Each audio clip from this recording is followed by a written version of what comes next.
Learning. And we collaborate with CADL, Center of Advancement of Teaching and Learning, and Office of Mediated Education. They help us out with the video. So today's topic is e-textbooks and beyond, and we've got some great presenters here. We've got Andy Bennett from the Maths Department, Brian Lindshield from Human Nutrition, David Fallin from Marketing, and we also have Varnies. They offer e-textbooks to instructors, and they'll talk about their process at the end too. And I asked Dennis Davini to come here and share about some iPad apps that he's used to create books, e-textbooks. So he'll do that as well in the end. Well, just share with what you guys are doing. That's true. There's an event on teaching with iPad in October 23rd, and in November we have teaching science labs at a distance. And Dennis, like you said, we'll be talking about more iPad use and apps and how they've created e-textbook using iBook Author. But I was hoping that since we're talking about e-textbooks today, he would just be willing to mention it. And then teaching science labs at a distance, we're really excited because we've never done this, and we're having some vendors come in as well, part of our roundtable. So they will be offering a presentation before the roundtable and after. So if you can't make it to the 10 o'clock, then you can attend it after the roundtable at 12:30.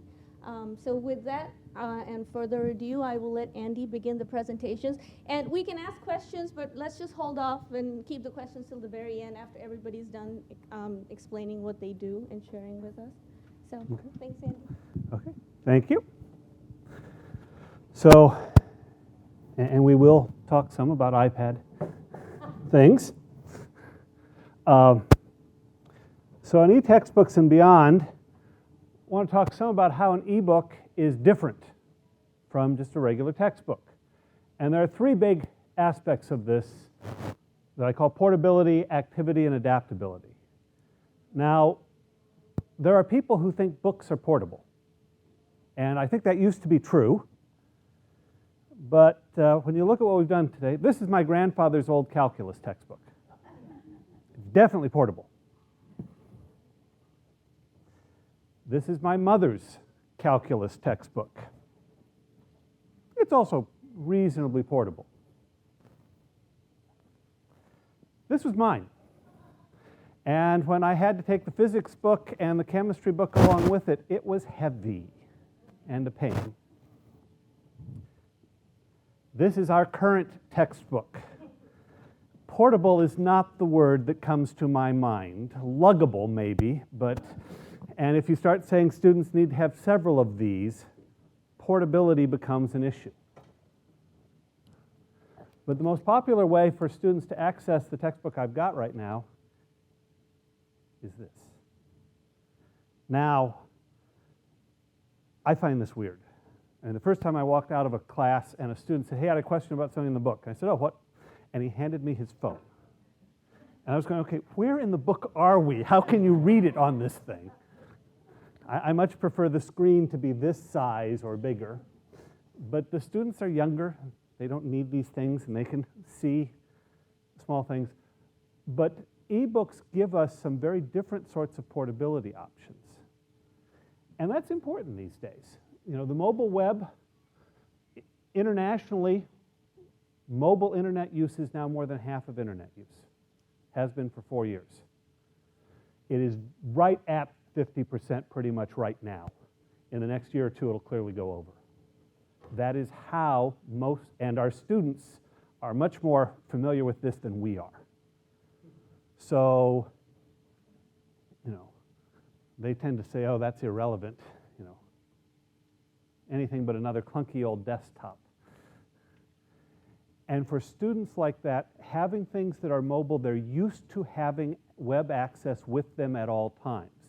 If you can provide your materials on the web, they have it with them at all times. It's not merely portable. They don't have to think about, do I want to lug that calculus textbook around with me? If I need that book, it's there. It's always with them. And that does make some changes in how they approach some of the material. So we have, for the last 2.5 years, been using an online book in Math 240. That's differential equations. It's a class of about 250 students. mostly 80 to 90% junior and senior engineers, which made it a little easier to say, we will assume that you're familiar with doing things online and that you're comfortable with doing things online. We do offer the paper notes through Varney's, though we haven't been updating those for a little bit, but they are available there. And I'm told that you still sell 100 copies or something. Okay. So they were selling. You would if you could. Yeah. It is outdated at this stage. And when we were doing it the first semester, a couple years ago, over 60% of the students were using mobile devices. And mobile devices were defined in the survey as phone or iPad, not a laptop. We were saying, which of these sorts of devices? Over half the students were already, by fall of 2010, using mobile devices to access the materials. A lot of them were using computers as well, but they were saying, I can use it with my mobile devices. It did change what happened during class. That, you look out at the class and there are a lot of students with their phones out, and they're not all on Facebook. A fair number of them were actually following along with the textbook, or they had the homework set up in front of them to say, I'm going along, okay, he's doing that. How does that fit with this homework problem? It's particularly true, we use an online system where students get individualized problem sets. Same sorts of functions, but different numbers for each student. And they're going along saying, okay, he's doing that. This is my particular problem. I can follow this. And you could see the students moving through things that they had the book with them and they assumed they would have that. When I went into our help room, they would come in and, they'd walk in and they'd pull out their phone and they'd look up the problem and then they'd be working on paper. And it was sort of interesting watching them, the old-fashioned pen and paper algorithms and doing things, bouncing back and forth between looking things up online and keeping things with them. But they just assumed, I've got my phone with me. And my TA said, it was much nicer to just say, I can just, I don't like taking the whole book with me. A number of the instructors say, well, I don't tend to carry the book with me to class because it's a pain to carry. Where if I can have things with me on an iPad or something, so if something comes up, we can quickly look at the book and say, hey, what did it say here? Or what is this problem? But I had feedback from the instructors as well saying this was more convenient. But I want to talk a little bit beyond just this. I was asked by a colleague, what's the difference between an e-textbook and a PDF file?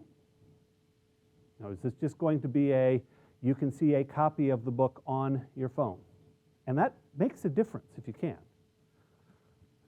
But you can do some other things as well. And let me show you some of what we do with our e-textbook. So here's the textbook, for instance.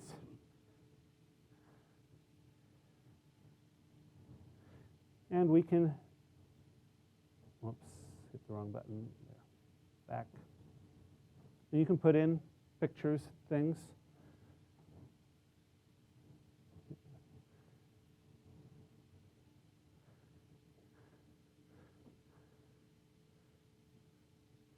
It takes it a moment to render. We use because I have lots of equations, I'm doing differential equations, and we use a package that lets us put in equations that you type in text mode instead of pictures, and that lets you do some special things. But we can say, oh, we have pictures. This is a book that I wrote. And we can have pictures that are live.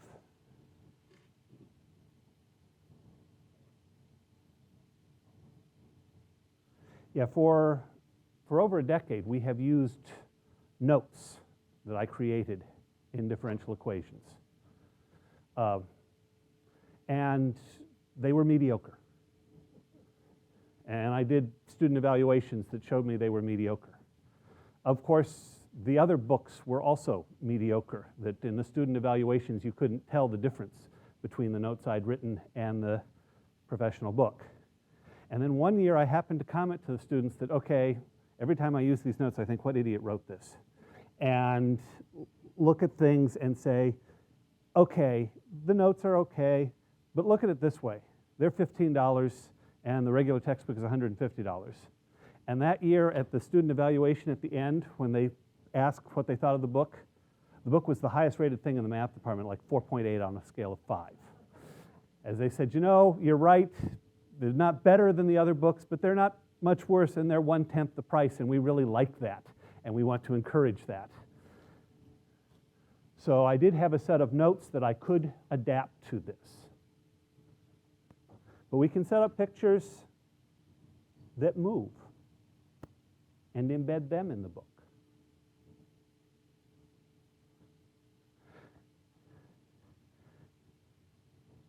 And we can do some other things as well. You know, that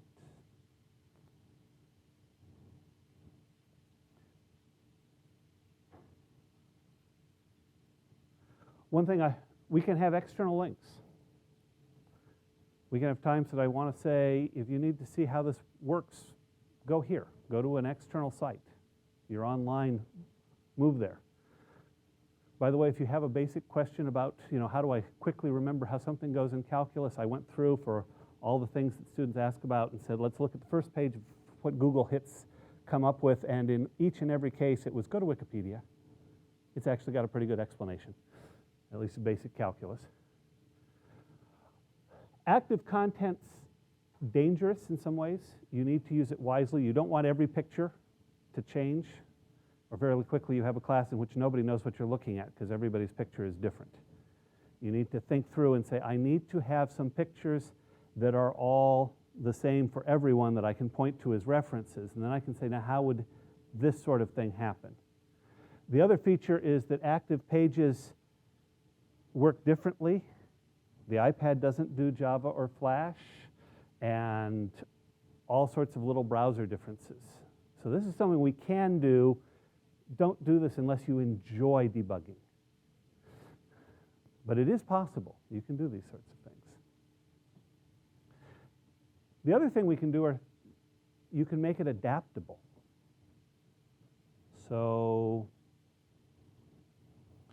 one of the comments students often have is that I need more examples. In a math class, you are guaranteed the students are going to say, I need more examples. So I have a lesson. And then if you want more examples, okay, hit the button. You want more examples? Hit it again. We can set up a book that grows or shrinks as the student wants. These, by the way, are algorithmically generated. The computer's running a program to create a new example based on our online homework system that can say, we'll flip the numbers around and create something new and go through and just create as many examples as the students want. The cycle here is like 10,000 or something. So that a student who says, yes, I've got this, I just want to go through, fine. The student who says, I want more examples, the book can grow to adapt to them. It can add examples for them.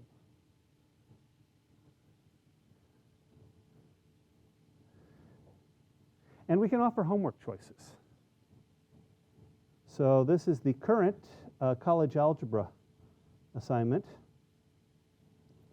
And we wanted students to do some things where they were looking at data and trying to say, how would you fit this data to a quadratic curve? Do you recognize the importance of rescaling? But what are you interested in? If you're a business major, like David, you can change the problem. Now, we could do this with a regular textbook of, okay, there are a bunch of problems in the end. There can be a business problem and an ag problem. But if you start giving out assignments in which you say, pick one of the following 4 problems to do, grading will be a nightmare. You know, if you have to go through and say, oh, I wonder which problem they did, what's the answer to that problem, how do I do this? What we do, because this is an ebook, the grading is done here. They type it in, online. It comes into a database. Instead of telling the graders, you grade the 830 section, you grade the 930 section, you grade the 1030 section, we tell graders, you're grading problem 1, you're grading problem 2, you're grading the ag problem, you're grading the business problem. They get things that pop up, they can grade. This is roughly 10 times faster than grading pen and paper exercises. It is fast enough, this is where we're at right now, we now give you a chance to get it graded twice. You can turn in your work, we will grade it for you. Grading one of these problems for 330 students takes under half an hour. Closer to 15 minutes, probably. I'm sort of fast. Some of the graders take closer to half an hour. But I mean, we have 330 students. We'll turn in their answers. We will get those. A grader can go through their grading set in between 15 and 30 minutes, and we can get them back 2 days later, so the graders have a chance to pick a time, and say, find and fix your errors. And that's something we don't do enough of in teaching, is saying, don't just do the work, but think through what you did. But I need to have time to get you some feedback for that. And to do that, suddenly it becomes possible to say, pick the problem you're interested in.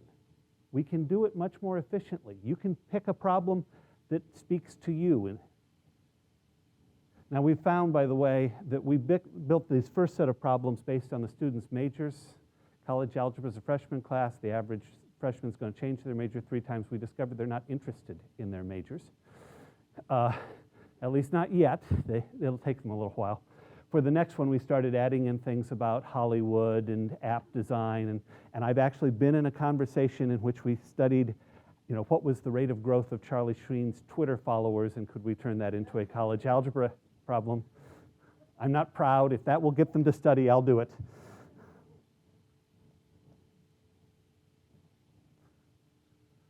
We also have the option for doing multiple paths. That is not something we have put in yet. The book you go through, except textbooks you jump around some. We can make that a more natural thing to do, but we're not quite sure how to do that yet. We're playing with that. Of course, the big question is, will this actually improve things for the students? Does it improve learning? And I would claim that's the wrong question. We've got a lot of experience with doing different sorts of things with technology and students, and what you see is small gains that get wiped out, and you're sort of unsure. And the reason for that is that, in fact, this will help some students and not others. When you change the material, you change how students study. Having the book with you at all times changes things. Letting you pick different problems adds new things that you're thinking about. But the changes don't always help all students. Almost anything reasonable you do, some of the students say, yes, this really helped. And you have some other students who it didn't help, might even have made it worse. The big question is, how do we figure out what different students need and get them that? My Amazon.com page does not look the same as your Amazon.com page, because the best way to sell me books is not the best way to sell you books. How can we provide flexibility for students to find the tools that are right for them? And that sort of flexibility is Brian.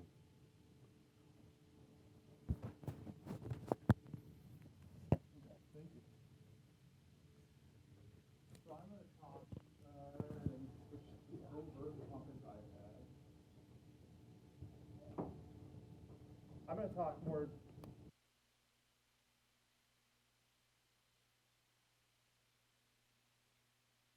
generally about open educational resources, which the Flexbook is an example of those. Is there a reason why this hasn't shown up yet? Do I need to restart the laptop, or should I just be able to switch it over?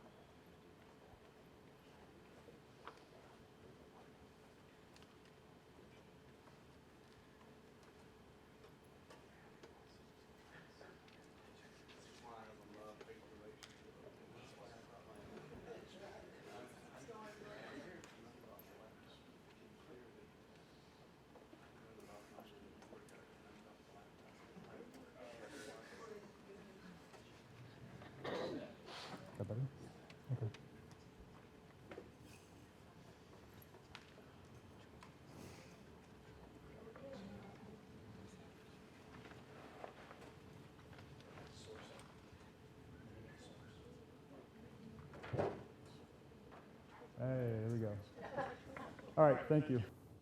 So I'm going to talk more broadly about open educational resources, and I will talk a little bit about the Flexbook that I made, but it's nice for you guys to hear us talk about what we've done, and it does take an incredible amount of time, but I think the real value is knowing that we're just not isolated people that are doing this, and there are companies and initiatives that are making these type of materials.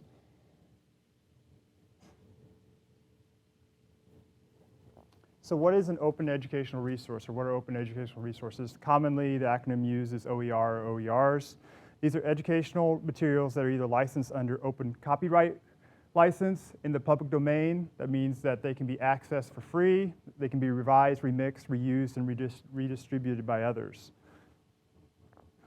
And so I've made a Flexbook, and that's not a term that most people are familiar with. And so this is a definition that I took from CK12, which is a foundation in California that makes Flexbooks for K-12 students. And so a Flexbook is a free and open source textbook platform where one can build and edit collaborative textbooks. And I'll show you CK12's platform in a little while when I start talking about the different options. So the name of what I created is the Kansas State University Human Nutrition HN400 Flexbook, which I realize is really long and not quite as catchy as it could be, but I'm sure most of you heard the big hubbub yesterday about K-State versus Kansas State University. And we have been encouraged to include Kansas State University in names of things. And so it is branded, and so it's very clear that where this is coming from and what class it's used for.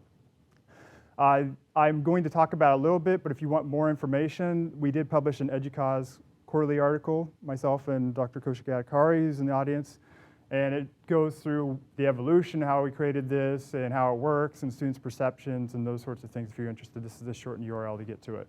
It was one of 3 finalists for educationportal.com's People Choice Award for Most Open Resource recently. It didn't win, but it was still a nice recognition to be at least one of the top 3 or the final 3. And so the Flexbook I made is in Google Docs. And so Andy is, I'm assuming you use an HTML code. So that's levels beyond what I'm doing. I do not know HTML code. I'm not really wanting to learn HTML code, and so I use Google Docs as my platform. And I'll talk about some of the reasons why, but Google Docs allows me to publish the Flexbook to the web, and so you can go look at the Flexbook if you want to at this URL. My students can access it to that URL, or anybody else can. I make PDFs of the Flexbook, and I put those on K-State Online, so students are just wanting a PDF document that they can download and use however they want to, they can do that. And then I also share it to, I'll share it to their Gmail or Google Drive page if they would like me to. If it'll let me out.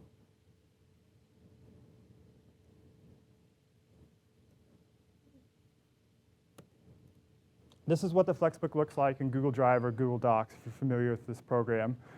And you can see it's essentially documents in folders, and so it made shorter documents so that there's not long screen reading pages. There are different ones that I do update every once in a while that are chapters, and so they can go in and just read whole chapters if they don't like the separate sections. And so we'll go into chapter 6 to show you what an example looks like. And so there are many sections, and we'll go into and go look at a subsection so you can see what an individual page looks like for the electron transport chain. And you see here's a figure showing the electron transport chain. Overall, I put more figures. I'm able to, like Andy said, I'm able to put external links. Here's a link down here to an animation, which they could click and open if they're interested in seeing an animation of electron transport chain. There's also 2 YouTube videos. This last one is a music video that some faculty members or instructors from Stanford put together, a rap on the electron transport chain that's very popular among students, kind of in explaining how that works. And so I'm able to have a lot of this function. There's no page numbers in the Flexbook, and so you see I have a numbering system, 6.26, because there's no page numbers. And then the figures and tables are numbered accordingly. So 6.261, 6.622, and so that system keeps everything organized. And plus, when students ask me a question, they'll say, I don't understand the information that's in table 6.22, and I know exactly where to go and look and see that. It's also interactive. I can get feedback from them and go make changes automatically. because it is cloud-based. But part of the reason outside the definition I gave you, I call it a flexbook, is because for its flexibility.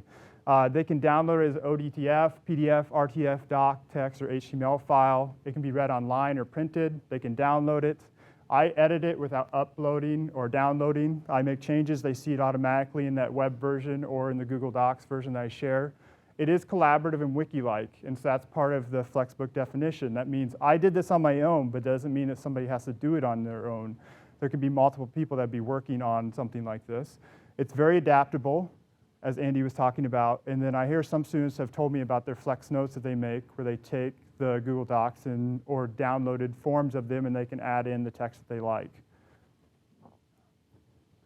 So now transitioning into some of the other open educational resources that are out there, it's important to keep in mind, well, what do students want from a text? And so there's been some research done, and this was a study from some faculty members at the University of Florida, and the students that they asked, they said that students want unlimited accessibility for multiple devices, they want an affordable print edition, they want self-print access to the entire book, and they want online study aids.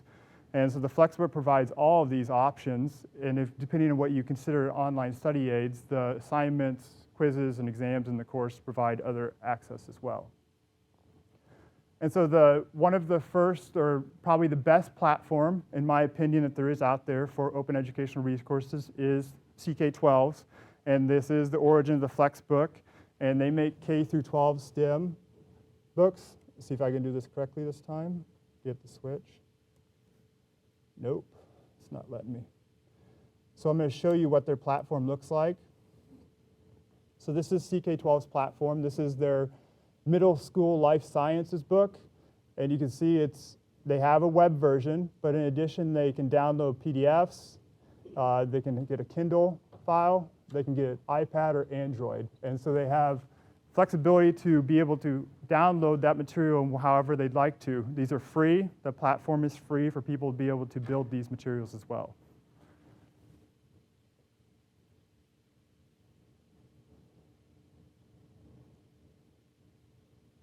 So beyond foundations like CK12, there are also companies that are making open educational resources. An example is Flat World Knowledge. So this is a company that is developing Flexbooks much like traditional publishers are, but now they allow that material to be free to use online.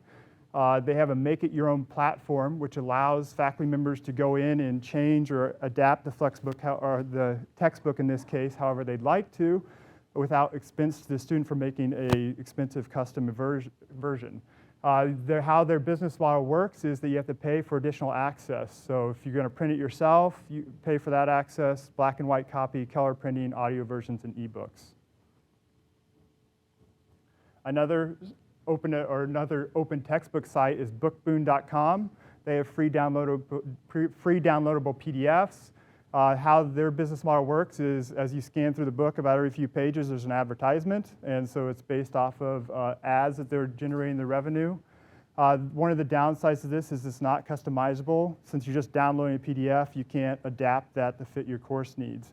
I did want to mention that Roger McAney in Business Administration on campus does have a book on Bookboon that is Understanding Computer Simulation. Another option is Wikibooks. These are books built on Wikipedia's platform. So you have to know some code to be able to do this. And that's one downside, unless you know that code already. And another downside is it looks like Wikipedia. Maybe some of you really like Wikipedia's interface, but for a lot of people, that's not the most appealing interface to be able to use. Another open educational resource provider is Boundless. And Boundless is a company that is providing textbook replacements designed to be used online. And so one of the downsides to Boundless is you can't download the actual resource. It's meant to be used online, so you have to be online to do that. And how they're doing this is they're basically mining open educational resources that are available on the web and dividing textbooks in that way. They've been criticized some because a lot of the information they have in their textbooks right now is being pulled from Wikipedia, and they're not peer-reviewed. And they're currently being sued for copyright infringement by 3 textbook companies. Another platform is Connexons. And so Connexons is a platform where you build small content or concepts, so smaller concepts. And so that's what they're trying to show here is people make these small content areas, and then people go in and they collect what content sections they like, and they string them together and put together their customized resource. That's very similar to what CK12 does. So connections, you have to use the connections markup language, which is code-like if you look at it. So there's some elements of that. So that's one downside if you are interested in this platform. But it does produce PDFs and EPUB formats. An initiative that is using connections is OpenStax College. And so this is an initiative where they've gotten grants to produce 20 open textbooks or open educational resources. So these are free and they're peer-reviewed. There's college physics and intro to sociology that are currently out, and the next ones that are to be released are biology, concepts of biology, anatomy, and physiology. 2 repositories for open educational resources are the OER Commons and Merlot. Both of these, there's not much peer review that's done on the materials that are in them. There are large amounts of material. For instance, the Flexbook is on both of these, so I put the link in there so people can go and find it through that route if they'd like to. When I submitted it to Merlot, they came back and sent me an email to say that it was rated a high quality reference and they were going to peer review it, but then I never saw follow through on that. So there's lots of resources. That's good and that's bad. You have to scan through or sort through a lot of information possibly to find something that's useful or what you're wanting. And depending on licenses, you can remix and share, and the resource format's going to vary depending on what people uploaded it as. Sailor.org is an organization that is making free courses, free college courses, and while that's not applicable to the topic I'm talking about here, they're adding $20,000 rewards for instructors or people to make open educational resources that align with those courses, and so that's a way for possible open educational resources also be produced. The University of Minnesota has the Open Academics Initiative, which is a catalog of open educational resources, and they're supporting their faculty. They're providing funding for their faculty to review these, so they're getting the peer review that some of these open educational resources aren't getting otherwise. They invite outside faculty members to do that, and so if you're interested, the URL, you can find it there. If you just go on the web, you can type in this and find the initiative. The Open Course Library is something that the Washington State Colleges has put together, and so they're developing resources for 81 high enrollment courses, and they've completed 42 so far, and these are designed to provide $30 or less textbooks, and so they have a list of those. Based off what I've looked at, it's not the greatest interface, but it is a worthwhile initiative. The California OER bills is something that's very new. Based in the last few weeks, this was just passed, and the reason that this is notable is the bill that's currently on the California's governor's desk, as shown in this infographic, would create the California Open Educational Resource Council, which would develop open educational resources for 50 of their most widely taken lower division courses. And the second part of the bill would design some sort of digital library which would make those available. And so if these are truly open educational resources like what the bill says, that means that those would be usable for people outside of California. And so they would be producing open educational resources that could be used by other people.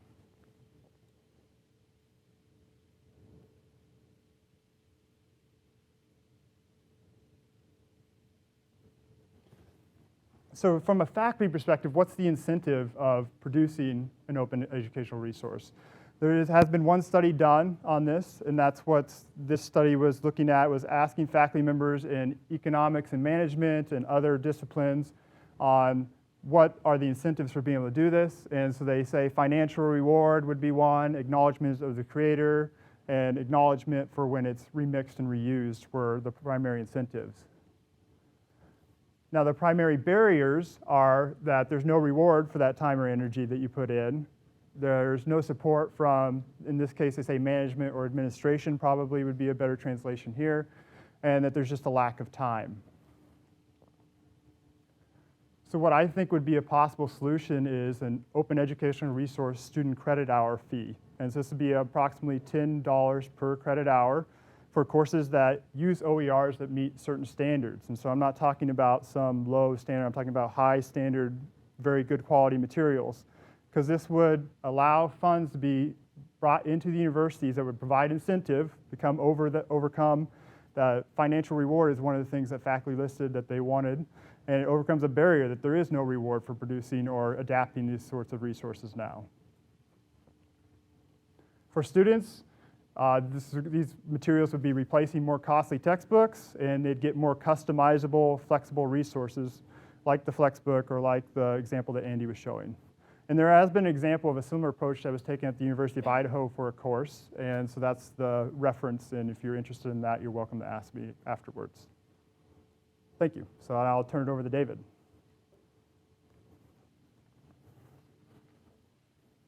First of all, I'd like to say that I'm honored and humbled to be on the stage with these two guys. And I'm not going to tell you how to make your own textbook. And in fact, while I'm sorry that Brian had an issue with technology, I'm kind of glad he did, because I have a love-hate relationship with technology. I love it when it works, and when it doesn't work, that's a great doorstop to hold the door open for the kids who come in late. And that's all it's good for. So I did not change over to using an e-textbook except for two reasons. Number one, flexibility. Think how fast business changes in 18 months, because the newest book I can get is 18 months old by the time I can get my hands on it. I have a marketing book right now that has pictures of BlackBerry in it, Circuit City, and other places that at the time this book was written and published, they were who you went to. So years ago, I had no other option because textbooks are static. Andy brought that up to us, and it's so true.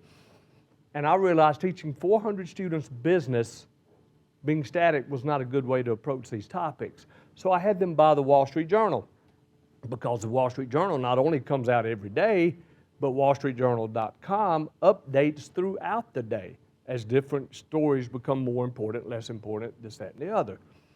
That was $30 for 15 weeks. Still is, by the way. Hasn't gone up at all. And I had some students complain about the cost. It was hard for them to make a rational argument in my office while holding a $5 cup of coffee, explaining to me that $30 was too much. Then I also pointed out to them, because I think we need to educate students rather than just worry about cost. I had students go, well, that's $30. And I go, you're absolutely right. That's good. You figured this out. I said, look at the top corner of the Wall Street Journal. What does it say? And if you ever read the Wall Street Journal, you know what it says in the upper right-hand corner. It says $2. Anybody ever seen the Wall Street Journal? It's $2 a day. They were getting the Wall Street Journal and WSJ.com for $2 a week.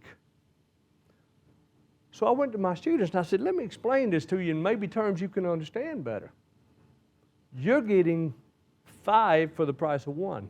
And actually, you can get a Saturday paper as well, and 24-hour access.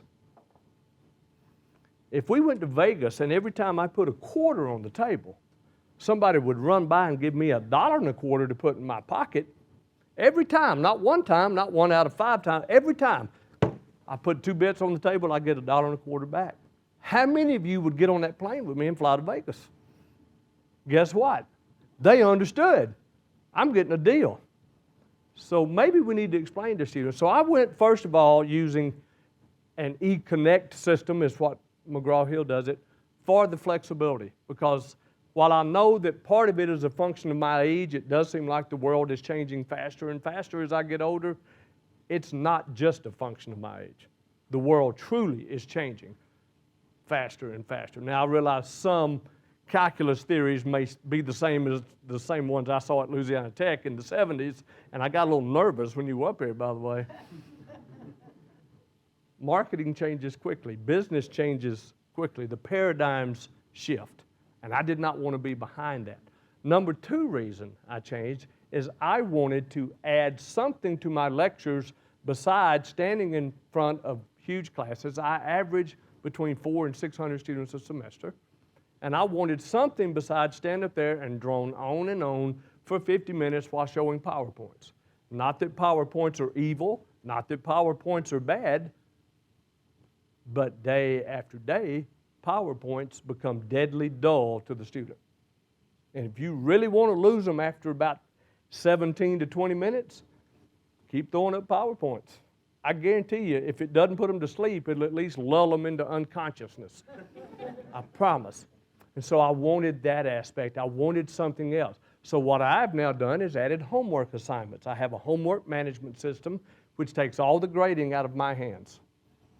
It has a built-in roster. It has everything. Because stop and think, I don't have the wonderful support you have with graders. Imagine this semester I'm down. I only have 402 students left after the first test.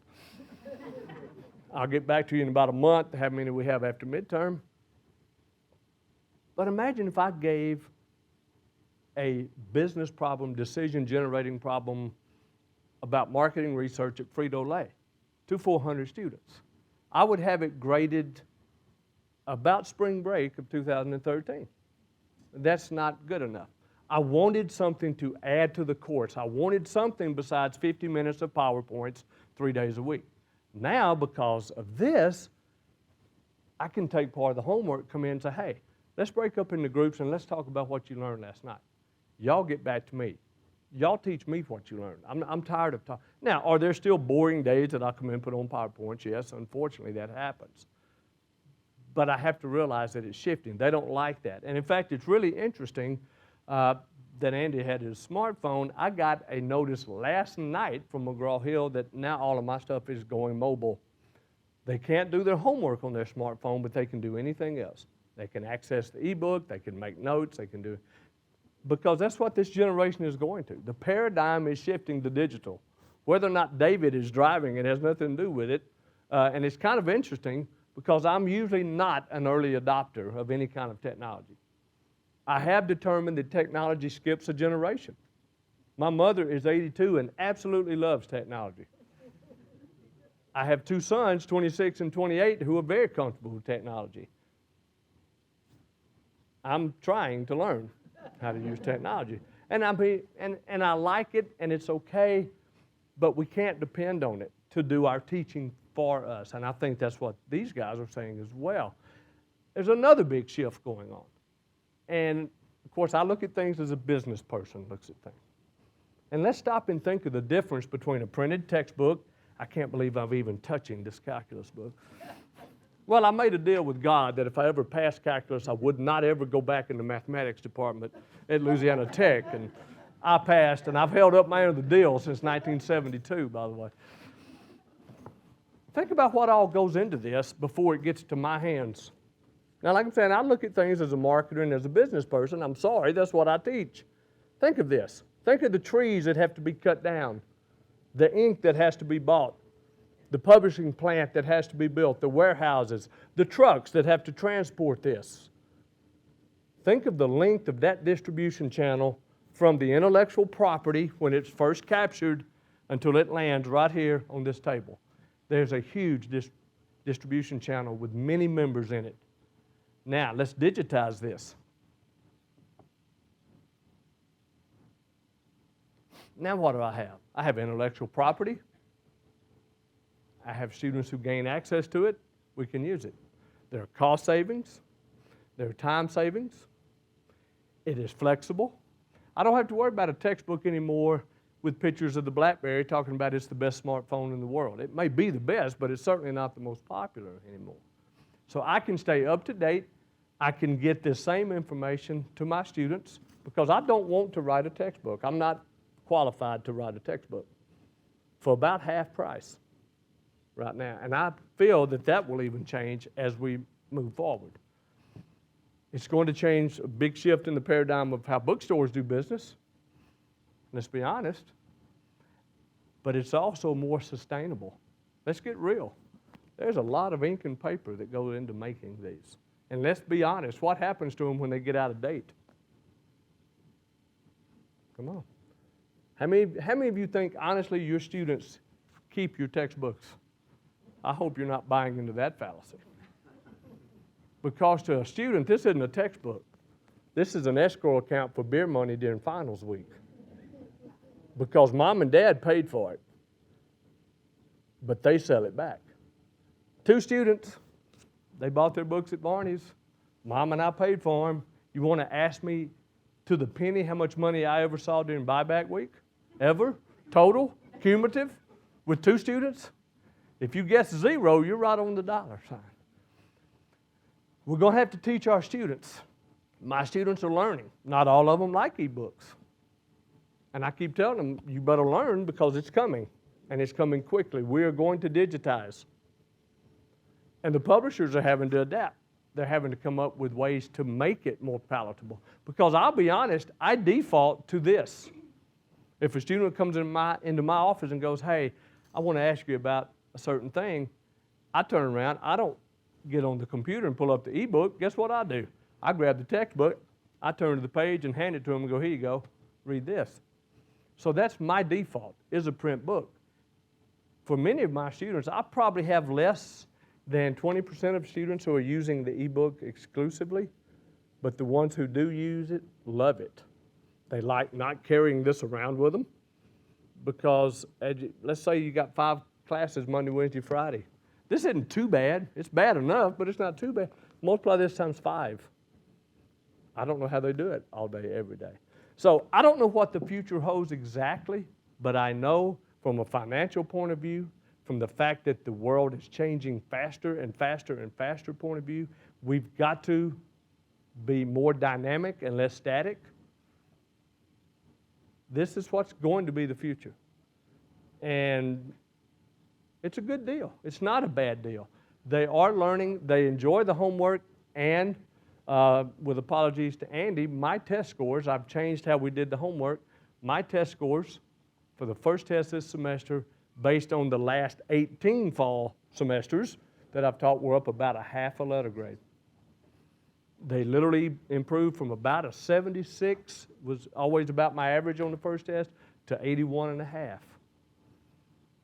So I don't know what's the right question to ask, but I know my students are doing better because the information is there and it's in a format that they enjoy, and it's in a format that they understand even if I don't. And that's what we've got to get to them. Now I think I have to turn the floor over to someone from Varney. Steve, are you going to be the, both of you? I want to thank everyone for letting us come after David. Hard to follow this man. I'm Steve Levine. This is Jamie Carpenter. Okay.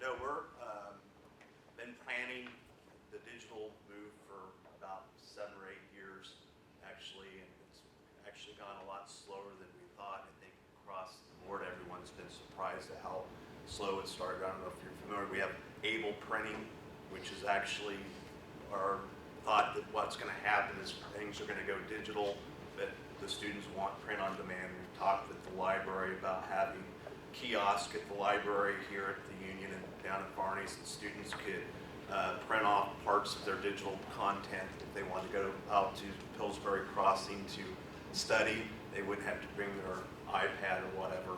That it's really been a lot slower than what we thought. We currently have about how many junk books? We have about 500 junk books, and we run all of our digital books through CourseSmart. So Yeah, I think everybody got a handout on that. This semester, our sales on CourseSmart books were less than 1% of all of our book sales. And we'll have students come up, and it's half the price. We'll have a $200 textbook, a $100 CourseSmart book, and we'll explain how easy it is, and they'll buy the printed copy. But I think rental is also hurting digital at this Yeah. point a little bit, because I think if we look at this tag right here, Steve, that you Yeah. got, you could buy the book for $166 or rent it for $80, and the digital book was still $108. So the student's already going to rent it because it's a better deal for them at that point. Yeah, and I think one of the ironies I find is when we were off campus, if we'd come up on campus and sold books to a department, they would immediately cut us off because the union has sole right on campus, but I'm in meetings where I'm being told that, like, for instance, we have all of our competitors on our website. So if you come to Varney's website, you'll have our prices, new, used, rental, digital, and all the prices on Amazon, all the different online places, and you can buy from them on our website. So, which is great. It's a great value for students, but actually, this last semester, about 95% of the books we sold were our books, because once the students saw that we were competitive, that was what they did. But like I said, our model is, our main role is we gather the information from the faculty, and that's a very important thing that right now McGraw-Hill's been doing some test pilots in the Big Ten for digital content for classes, and they went straight through the registrar's office. And they're really struggling with that because David will get a digital book, but then he wants 2 other hard copy books, and he's calling the registrar's office and saying, I need these, and we don't know what to do. So we have a value in gathering the information, getting the students that, and giving them the options. Because one of the things that we've got to think about is that whether self-published or these big publishers do have digital content, we have hundreds of little publishers that they don't even have fax machines. And we have to call them and order the books. So it's going to be a transition, and I think it's going to be longer than it is. So how does the bookstore survive if 90% of the content, or half the content now is gone through digital? We can't afford to sustain ourselves in this market if that goes by. So I mean, those are questions that we're going to have to answer, because we do provide this university with quite a bit of money to sell the books. That's going to go away. So how do they're going to have to come up with a plan for that. And like I said, the interesting thing that's coming up is the lease for this is coming up. Fallin and Barnes & Noble will probably bid on it, and I imagine they're going to probably want to have sole rights for content, especially Barnes & Noble with their Nook. They're going to say everything's going to come through us if they get the bid, and so that's going to be a challenge, because I know Apple's very active. My wife's in the College of Education, and the self-publishing apps that are there, there's some business things that are going to have to be worked out, I think, as these go forward. And it's just going to be an interesting world that we live in. But like I said, we're transitioning into this, but it's really surprising how little the students have come on board on that. And well, we sell all the options for David's class. We sell the digital book with the Connect alone, the book package that comes with the Connect, and the Connect Plus, like, comes with everything, and we sell more of the package than anything because it's the best deal, and they get the physical book. So.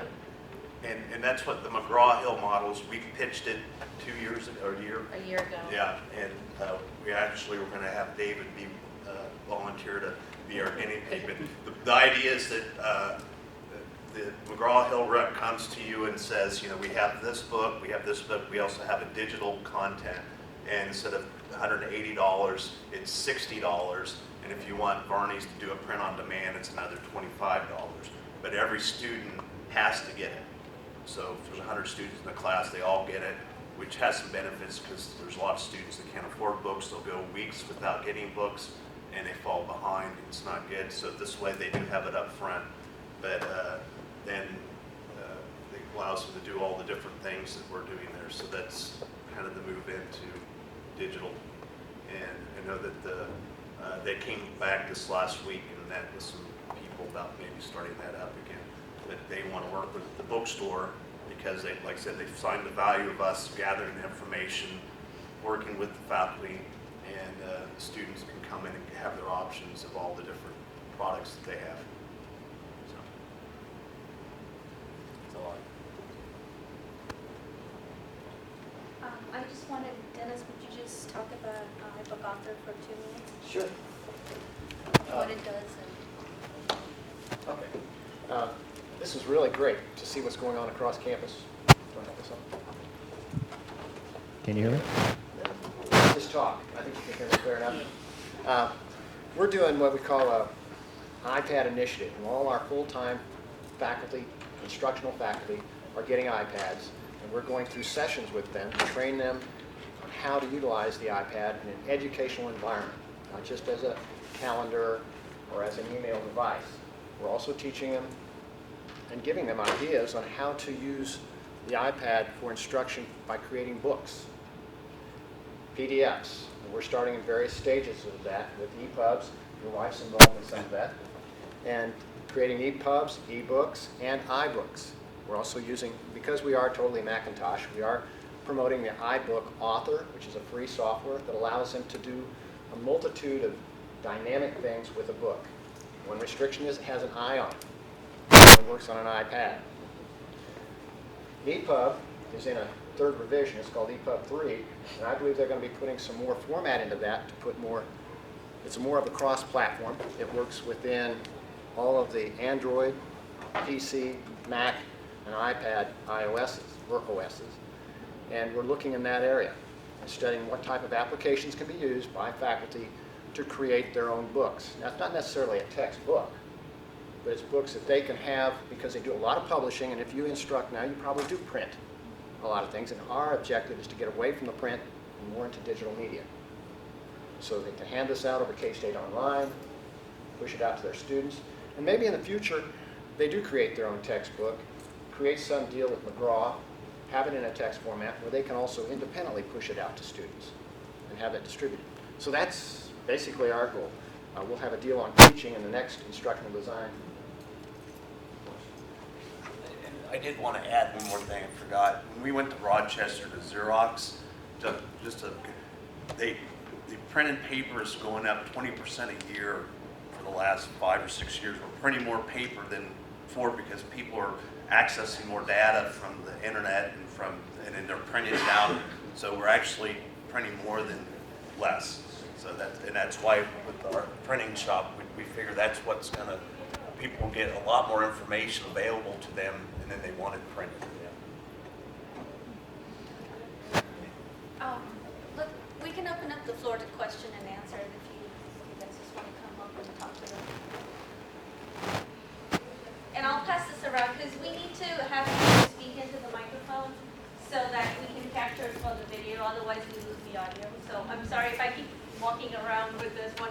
You're wondering, what am I doing? Why am I distracting you? It's because we want to capture the questions and answers.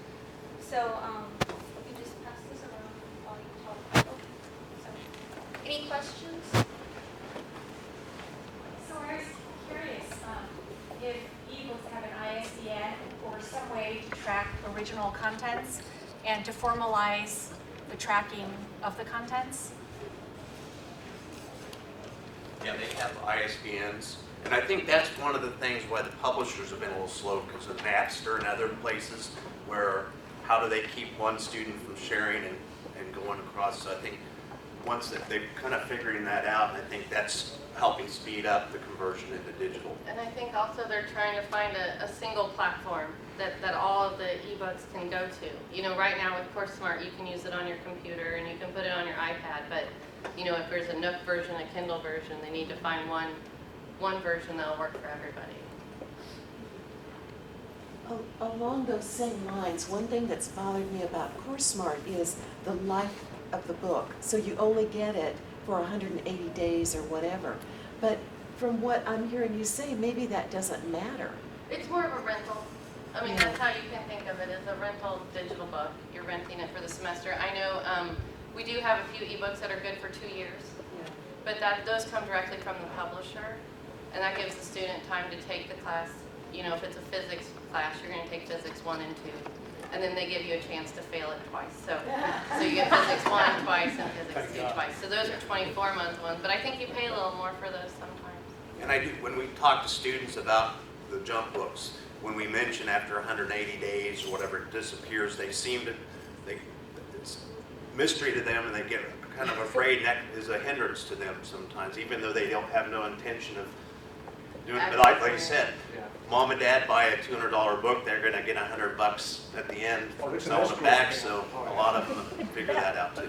I will point out, I still have my book, my mother's book, and my grandfather's book. Yeah. We don't all sell our Yeah, and a books. lot of people do. A lot of people do keep them, and then they realize, why did I keep You them? really are an outlier. I mean, Yeah. let's be honest, you are an outlier.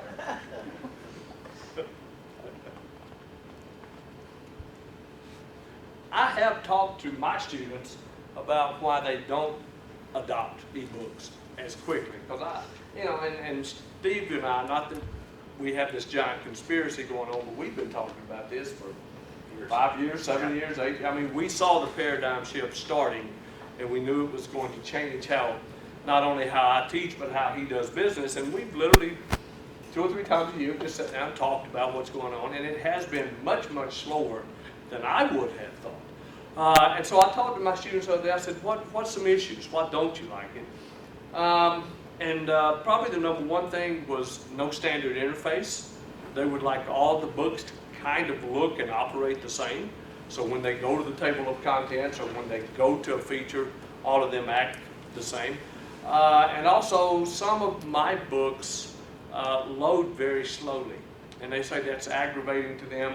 If they want to go look something up, they have to turn on the computer, they have to log on, then wait for it to load. And it's just faster to get the book out of their backpack and do it.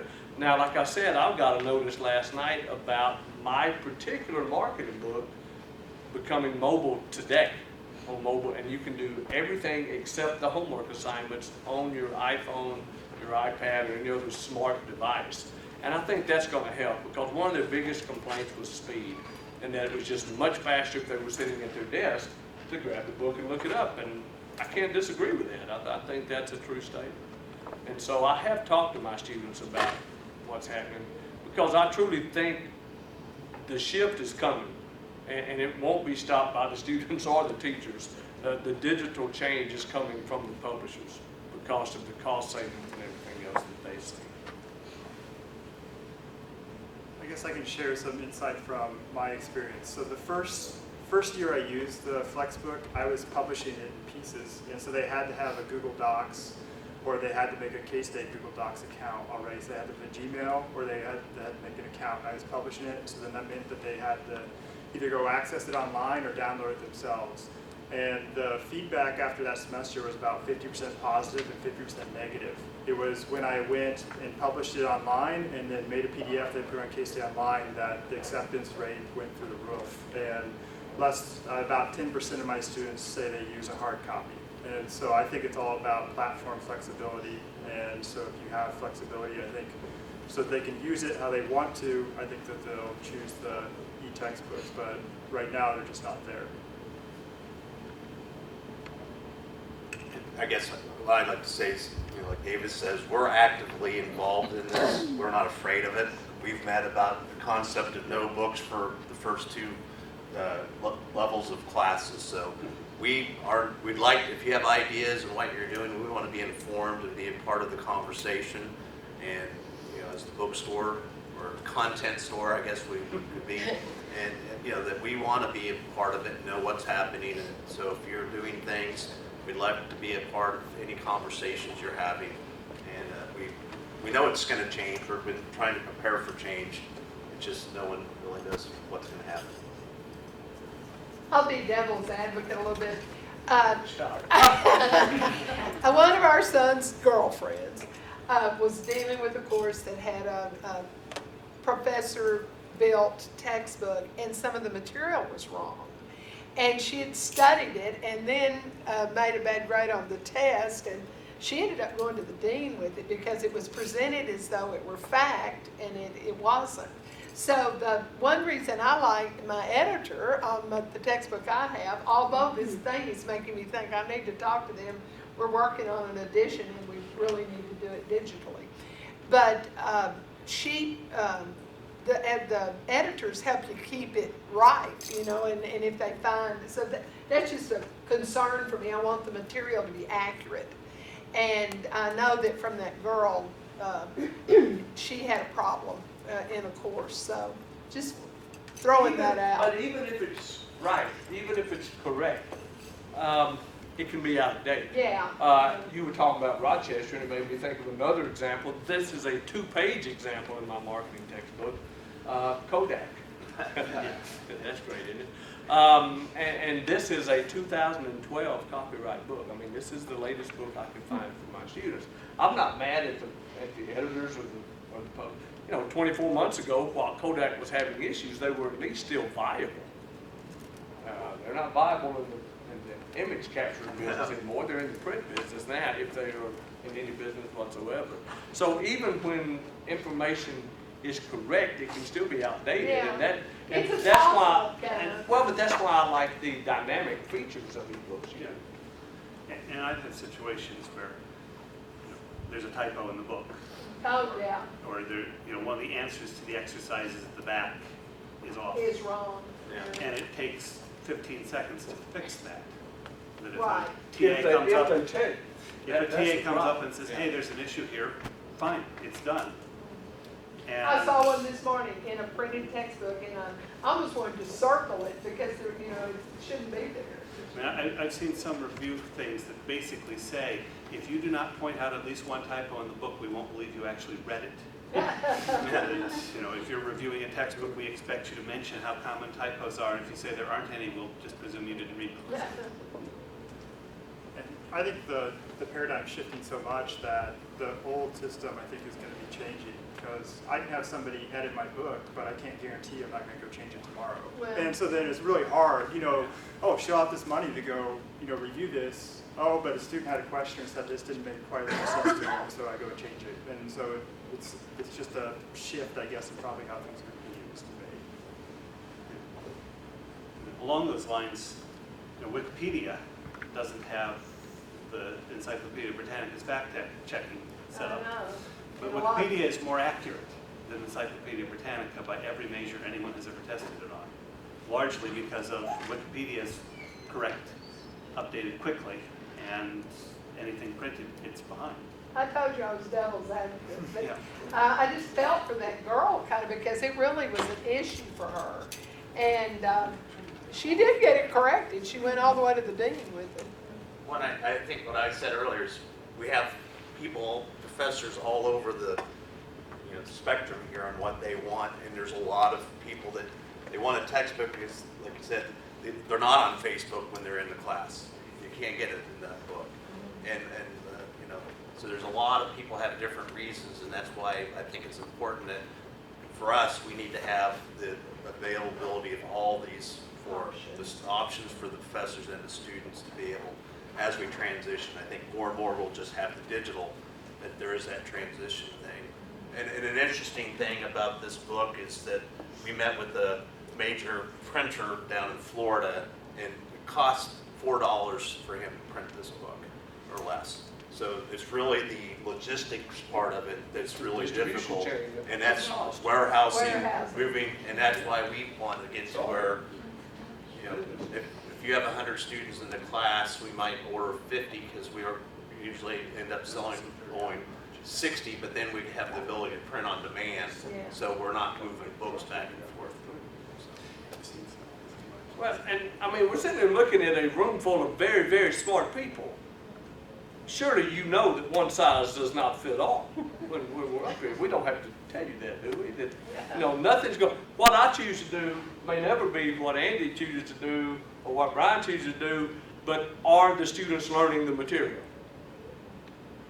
Because teaching, I understand the T-valves and all that, but teaching, I'm not very sure good teaching can be quantified as much as it is an art form. Think of all the teachers you had. Go back, if you're able, all the way to elementary school, and think of all the different styles of teaching and learning you've been exposed to in your life. And that's what we're talking about today. There are going to be different styles, and there may be students who like the way I teach and learn well. There may be students who want to leave nasty messages on my door every day, and I understand both sides of the equation. And I think everybody, if you've taught, you realize you're not going to reach everybody's hot button every semester, and we just have to think about the best common good we can come up with. I'll put a plug for Art of Teaching. Bryce Lane, who was here last week, many of you were at his talk. If you were not there, you really need to watch it. It's on the Cattle website, and the tape of his presentation. It was called The Art and Science of Teaching. I guarantee you'll enjoy it. And I highly encourage all of you to watch it because it was so much fun to watch that man. He's from North Carolina State in horticulture, and he's won every teaching award at that university. So go and watch. We have another question. I just wanted to put a plug in for just being able to access textbooks, and someone here representing individuals with disabilities. And so many of us, as we age, we're all headed that way, as many of us even wear glasses today. But the digital books, and in regards to adaptability, really does support universal design and universal design for learning. And I think that as a society, we need to move in that direction. And so it's very exciting for me to have a product that as many people as possible can access. And that not only includes students with disabilities and individuals with disabilities, but as well as our English language learners. And as we become more worldly, et cetera, it just has wonderful opportunities ahead. So thank you for today and for your support in digital books. Thank you. Any more questions? No? All right, well, I want to take and our next presentation is on October 23rd. It's Teaching with iPad, College of Education Group. Dennis is going to be here, and we're going to talk about lots of apps that can be used, but also iBook Author a little bit more in depth. So thank you again.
test, test, test, test,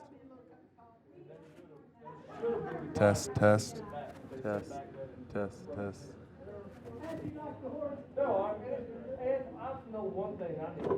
Test, test, test.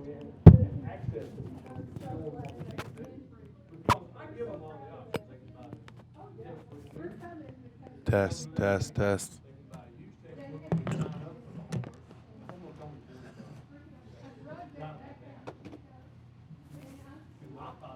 Just